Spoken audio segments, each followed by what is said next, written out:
Hey, what's up guys? Sloth King here. Today, we are going to be replacing some rear wheel bearings and seals on this 2009 Ford Mustang.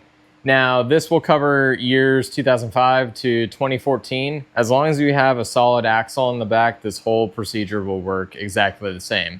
There's only going to be a couple small differences if you're working on just the V6 to like a V8, or I should just say, if you have a limited slip differential in the back, you will use a friction modifier. But I will cover that as soon as I go over everything that we're going to need. So without further ado, let me show you what you're going to need and what part numbers to get for the parts. Anyways, let's get into this. All right, so these are all the tools that I will probably be using, but I will go over the number one critical things that you absolutely need to pick up. So first things first, we are going to go with some Ford Motorcraft seals. Get the genuine OE seals. I know that they make a bearing and seal combined into one, and a lot of people have issues installing those on these cars. Pretty much you have to destroy the whole thing getting in there and then it just seals itself. But it's a lot more frustrating doing it that way than getting the bearing and then the seal separately. As far as the bearings go, I'm using Koyo rear bearings. They came in SKF packaging, but the bearing says Koyo. I will show you that. Hopefully you can see that right there. It says Koyo.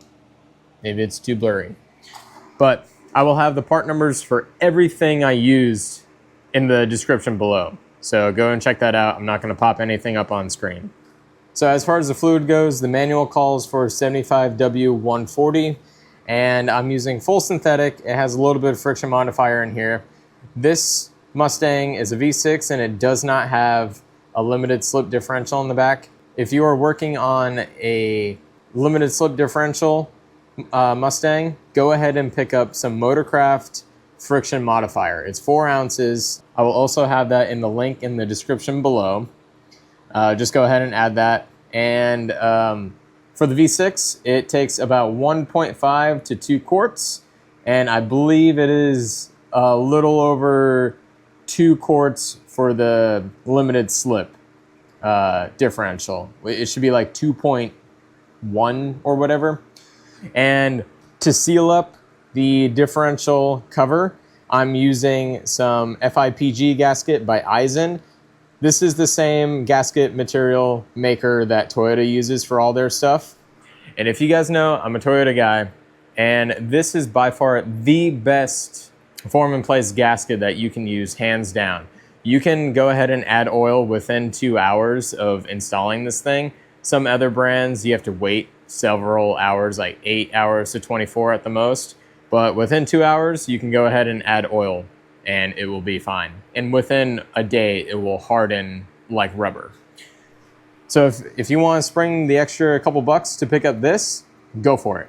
Other critical tools. You will need to rent a slide hammer, rear axle bearing remover set, and a bearing race and seal master driver set. I rented these from Autozone, and it was about 160 bucks as of filming this video today.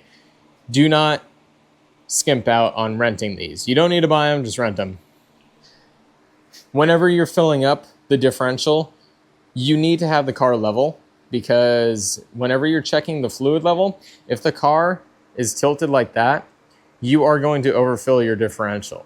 So you got to make sure it's level and then fill it up. You're definitely going to need a magnet. We're going to be taking out some C-clips, so if it gets stuck in there, just reach your magnet in. Next thing, definitely get a torque wrench. We need to torque down every single thing that we're using here. You will need a couple hammers, so have those on hand. I definitely recommend getting a seal puller, but you can make do with like a pry bar just to pry out the old seal. Get a razor blade so we can scrape off the old gasket material that was on there. And to separate the differential cover, I highly suggest this tool right here. This just makes it easy to hammer in and separate the two surfaces, but you can use a pry bar as well. You don't need to buy this. You need something to catch the old differential fluid with and something that doesn't make a mess, like this pad that soaks everything up. You definitely want to use some gloves. This is going to get pretty messy. All right, so that's all the tools that you will need. Just make sure you get the critical stuff. That is hands down the most important stuff to pick up. But I'm going to go ahead and throw the rear of the car up on some jack stands. I'm going to take the wheels off. And during this whole process, you need to go ahead and remove your brake caliper and the rotor. I don't know if I'm going to show that because I just want to get right into doing the wheel bearing. If you guys are trying to tackle this, you already know how to take off a caliper and rotor. If not, I will just point out the bolts that you need to take off, and I will give you the torque specs. That way you can properly torque down your brake caliper bracket and caliper itself. So without further ado, I will see you whenever I have the car up on jack stands. All right, so before we get too far into the weeds, we need to make sure that we can fill up our differential. So we need to go ahead and see if we can crack open our fill plug to see if we can put fluid in.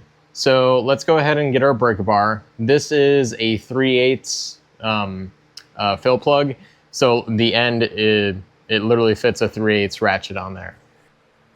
As you can see right here, that is a 3/8 ratchet head insert.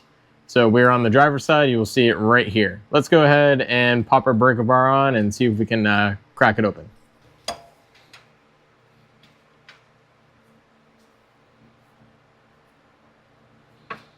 Oh, it turns. Would you look at that? I don't have a ratcheting breaker bar, so I guess I could have grabbed my my actual ratchet instead. Oh yeah.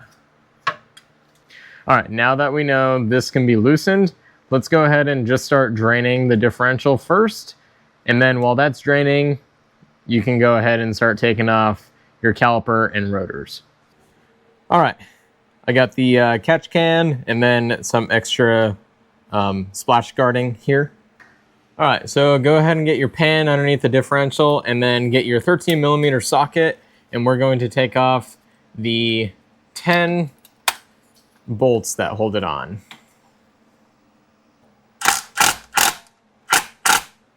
I'm just going to start loosening them. Don't take them all out.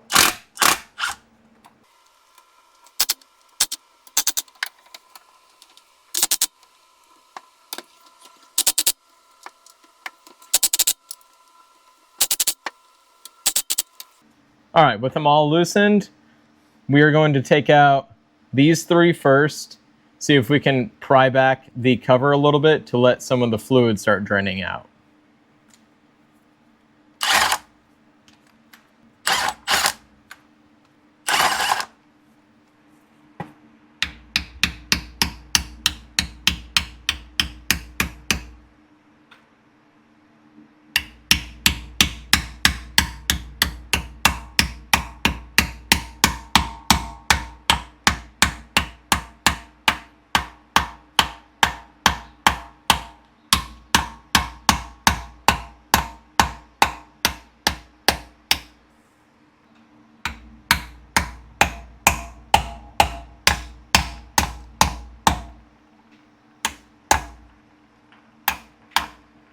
Oh, I can hear some air getting in there. That's good.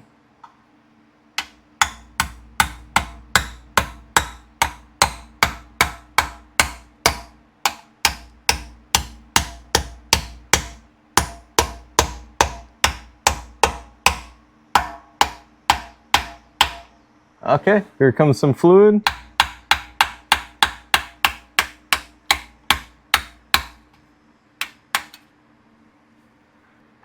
Now let's see if I can just separate it just a little bit more.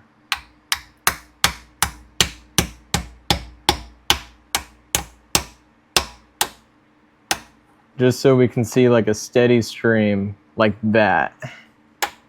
Now I got a fan blowing on it, so I hope it doesn't just spray everywhere. kind of like it is right now.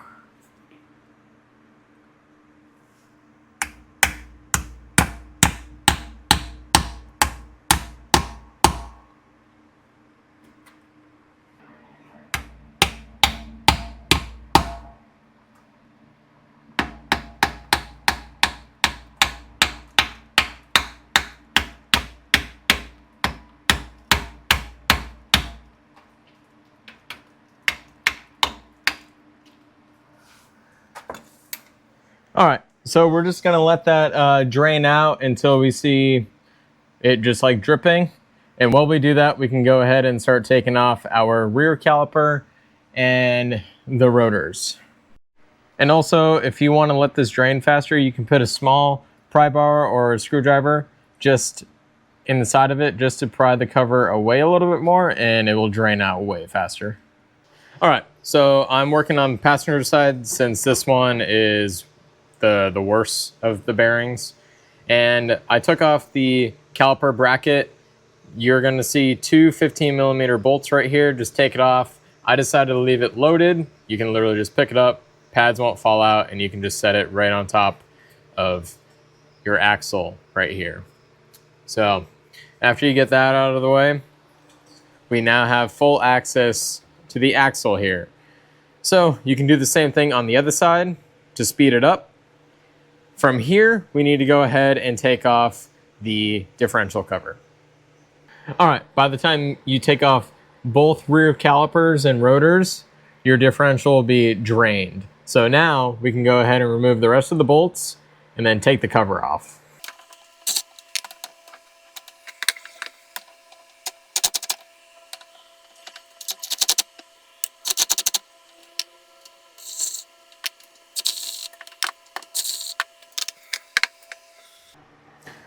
All right, so easiest way to remove this, let's go ahead and just separate the rest of this cover by gently pulling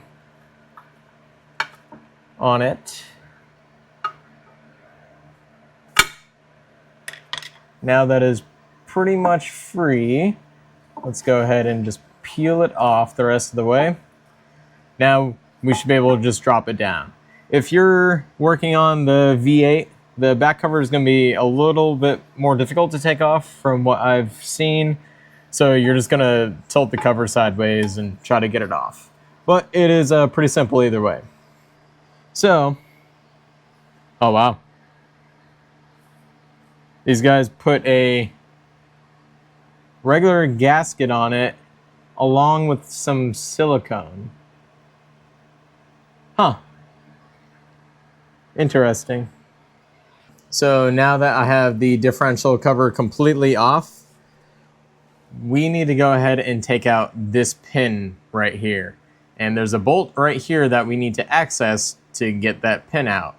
So I have the car in neutral, and what we can do is rotate the drive shaft until we can put a socket on this bolt right here. And that size is definitely smaller than a 10, I believe. Or is it a 10? No, it's definitely smaller. Wow. I'm kind of shocked. It's not a 9mm. Is this really an 8mm? Wow. Yeah, okay, so you need an 8mm to take this bolt out.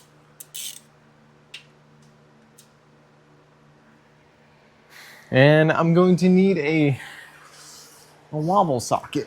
Or you can just use an 8mm wrench. All right. Now, I think I might be able to reach it if I bring the pin or the differential down a little bit. Huh. All right, maybe if I bring it back the other way, maybe I can reach it while it's up top.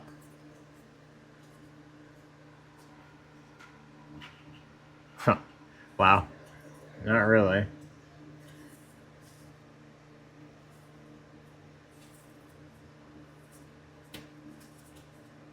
Okay, I think I can just fit the ratchet in there in this space,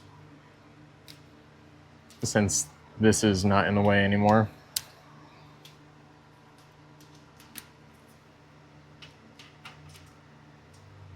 Wow.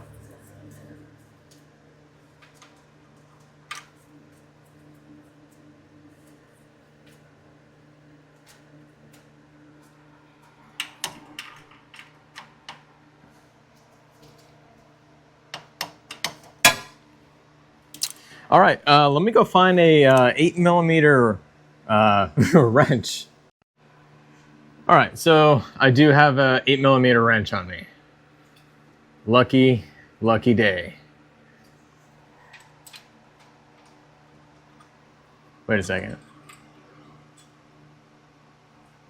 Oh, I grabbed a 9. All right, that was a very close call. I almost did not have an 8 on me.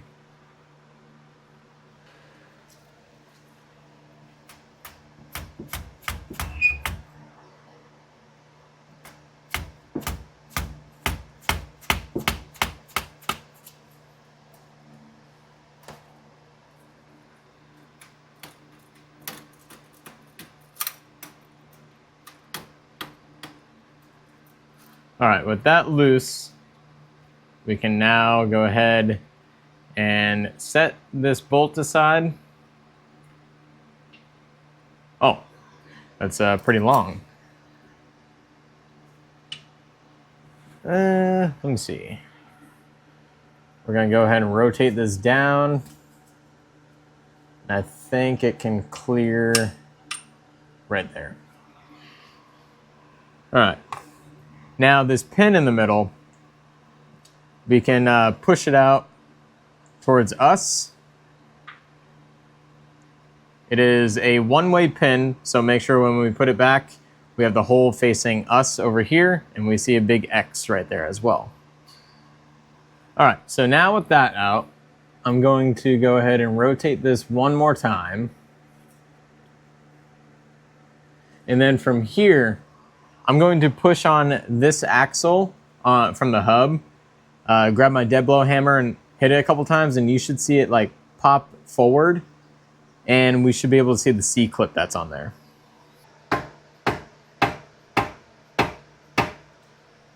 All right, so now we have the C-clip right here. We need to go ahead and remove this. So it's not on there super tight. We can actually push it off with our hands. And then this is where a magnet comes in. So go ahead and we're gonna push the axle a little bit, make room for a magnet to go in, take out the C-clip. Boom. Set that aside.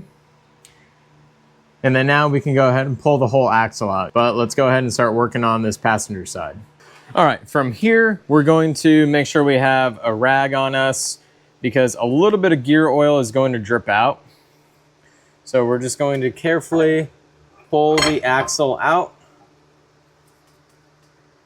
One hand on the hub area and one hand on the axle shaft. Try not to let the gear drag at all. Wipe this up just a little bit as we take it out.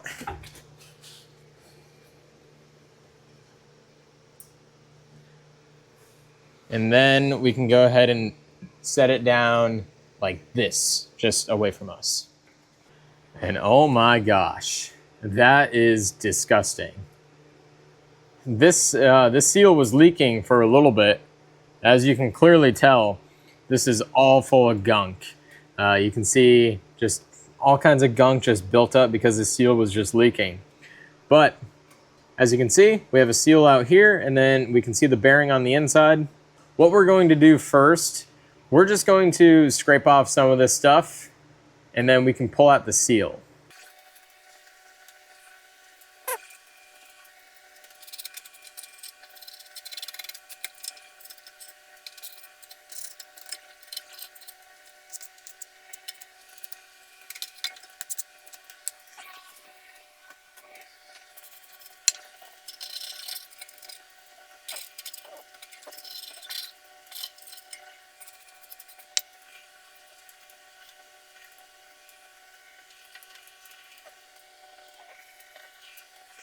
All right, now that I have this all cleaned up, we can go ahead and pull this seal out. So with this hook, you want to make sure that you get it on the back side of the seal right here. Don't try to grind it on the, or pull it out on the axle shaft itself. So put it right behind the seal, and then start pulling it out. I'm gonna get two hands on this.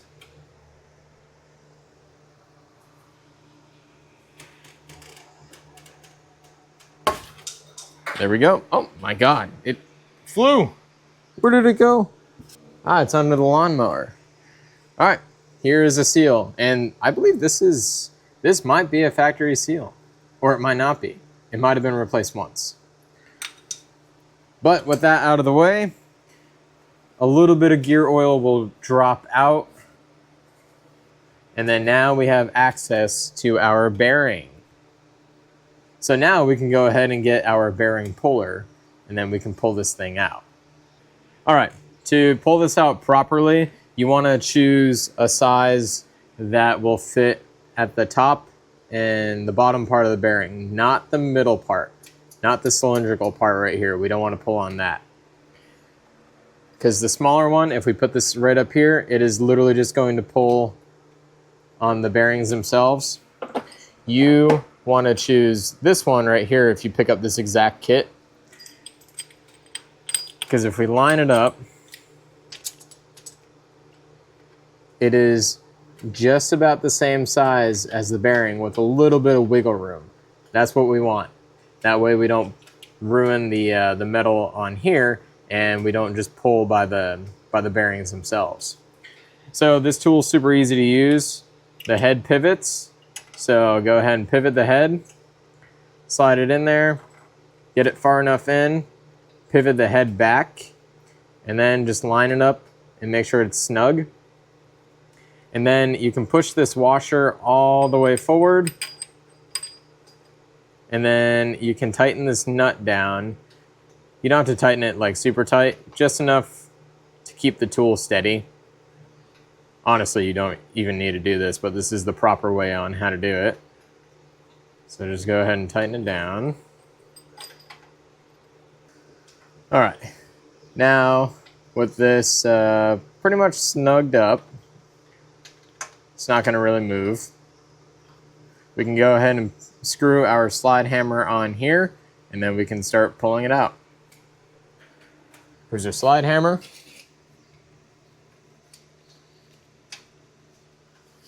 Take this bad boy and just screw it on. All right, now from here, we're going to make sure that the tool is nice and straight, and then we're just gonna slide the weight back. So let me see if I can get a decent shot of the whole entire thing for you. All right, so we're just gonna do it until that bearing pops out.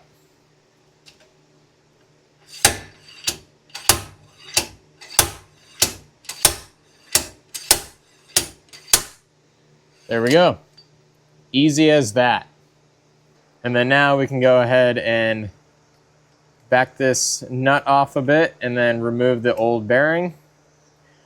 We can go ahead and wipe the surface off down in here, and then we can get ready to install the new bearing.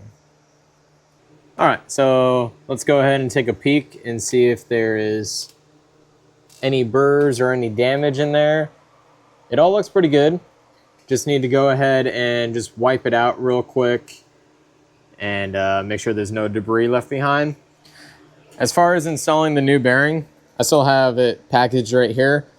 This is the old bearing. We had some letters facing out, or some numbers facing out, so we're going to install the new one, probably with the name Koyo facing us.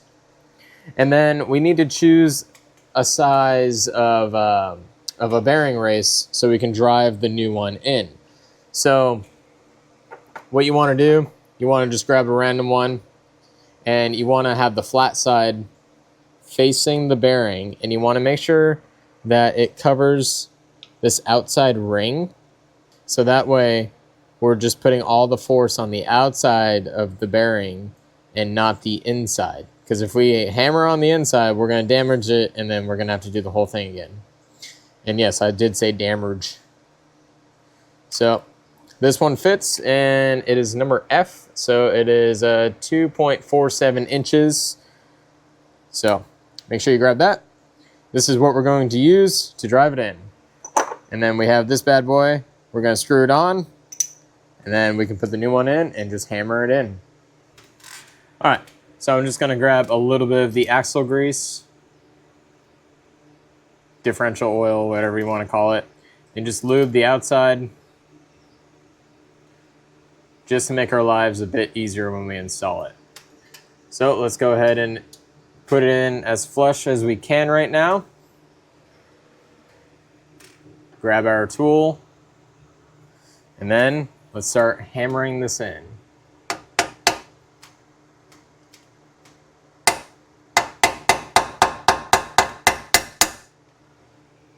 It's okay if you stop, check, make sure it's going in right.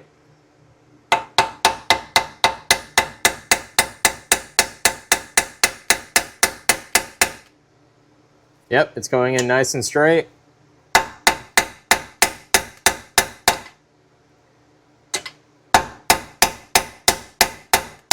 Now pay attention to the sound. You know when to stop when it bottoms out and it makes a different sound.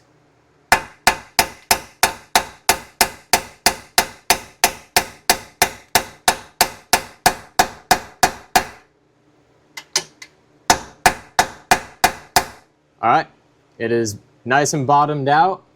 It did sound less hollow and it sounded more sturdy, if that makes any sense. You can hear it a lot better in person, and you can definitely feel it.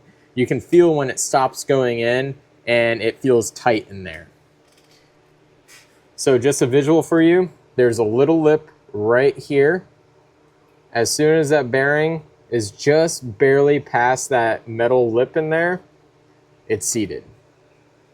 Now we can do the same thing with the new seal.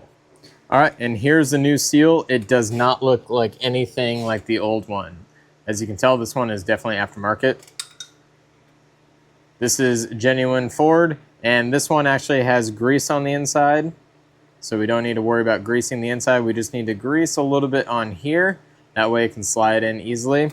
So it's the same thing. We're gonna choose one of these that fits perfectly, and in this case, this one is just a hair wider, but that's fine because there's a lip on the seal, and the lip is going to ride on here. So this other one is almost 3 inches, 2.995 inches. So let's do the same thing.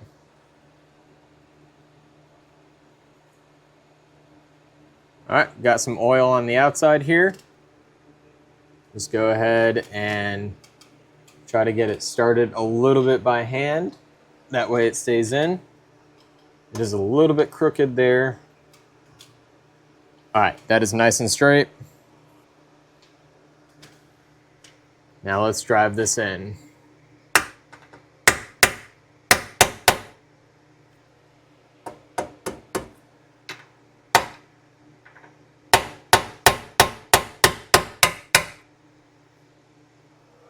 It's going in just a little bit crooked. I do not like that. Let's see if I can correct it real quick.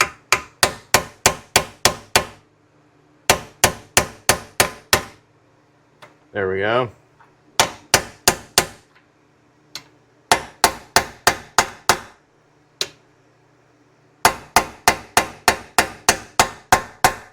Solid sound right there. That's when we stop, we check, we inspect it. There's no gap. Let me show you guys. There's no gap. Seal installed. Now we can go ahead and put our axle back in and put the C-clip back on, and then do the same thing to the other side. All right, I cleaned up the back of this, the axle, like the hub part, because there's so much gunk on it from it leaking. Now that it's nice and clean, I put just a little bit of oil on the shaft itself, right where the bearing is gonna ride. So now let's just slide this in. Make sure there's nothing on the shaft.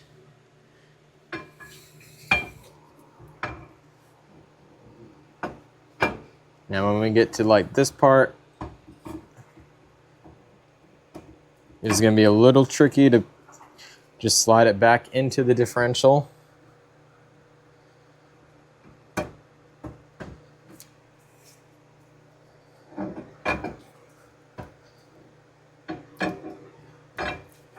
There we go. Perfect. Now that it's seated, you can go ahead and install your C-clip and then do the same thing to the other side of the car. Let's go ahead and install the C-clip. Make sure the wear part goes wherever you saw it take out. In my case, this is going towards the hub itself. So you're just going to take it, slide it right on. If you need a little bit of assistance, get a screwdriver or a pry bar just to push it on the rest of the way. And then now, if you push on it, the axle will go back into place. If it does not go back into place, reseat your C-clip. Now, it is good to go. And now we can do the other side. I'm gonna do the other side off camera. I'm also going to clean the surface here and on the cover itself. And then we can go ahead and throw the cover on with the sealant and then wait a couple hours and then put the fluid in. All right guys, so I got both sides completely done. I got the cover completely clean along with the differential housing itself. Now, I did put this pin back in. I did this off camera because one, the battery died, and two, these two top spider gears, they kind of fell a little bit when I put the axle in. I didn't even notice it. So I had to sit there and just kind of finagle them in there. If this happens to you, pull both axles out about an inch on each side, so that way they're not in contact to the two gears on the side. These ones right here.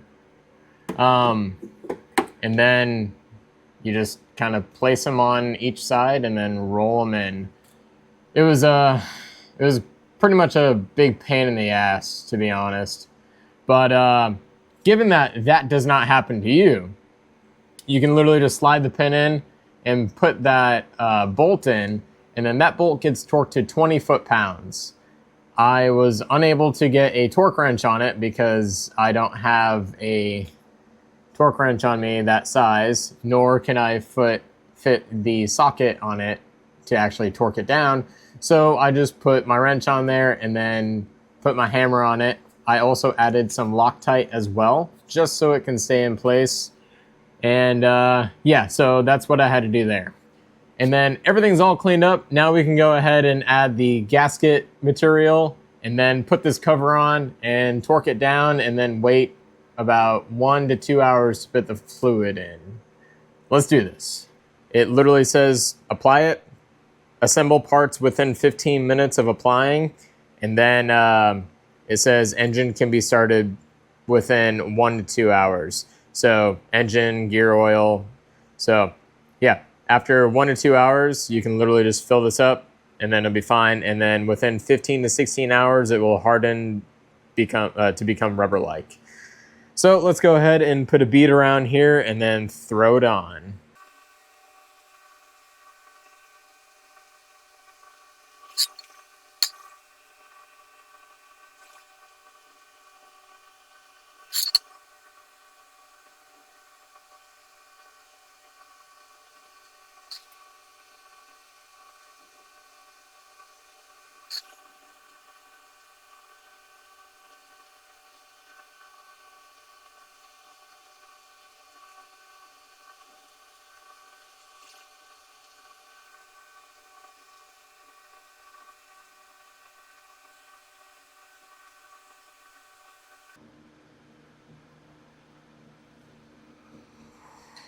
All right, let's go ahead and install it and torque it down to 30 foot-pounds.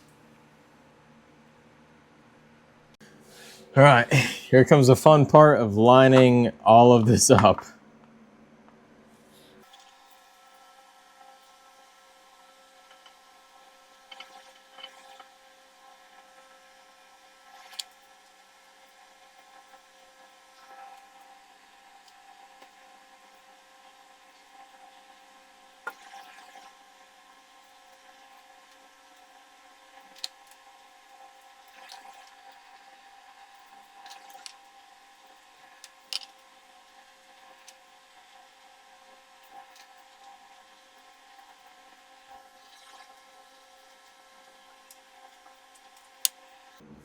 All right, when you're tightening them, you want to go ahead and do it in a star pattern.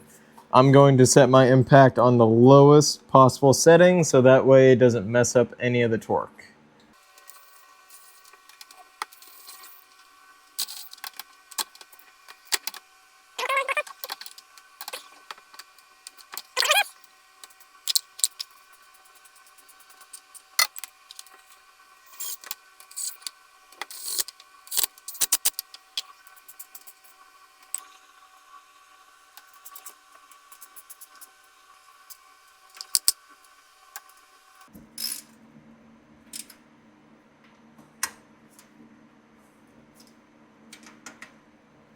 All right, time to torque it down.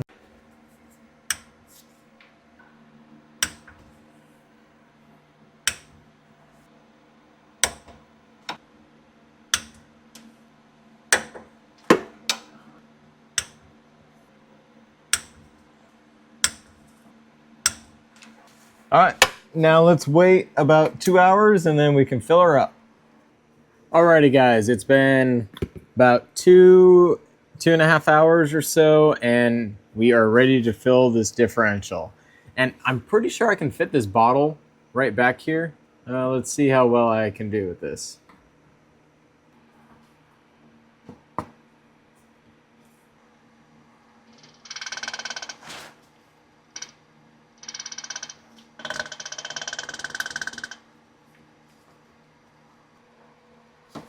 This quart is almost empty.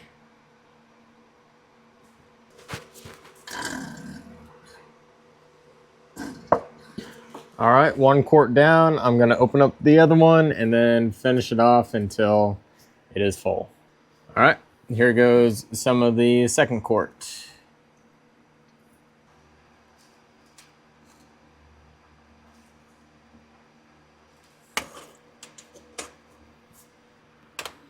And that ought to do it. It is like right at the top as I take away the light and you can't really see me. All right, so now the fill plug just gets torqued to 18 foot-pounds. All right, 18 foot-pounds. Done. All right, guys, I just got done. And I'm so glad that I'm finally done because it's really late. It's almost 1 in the morning.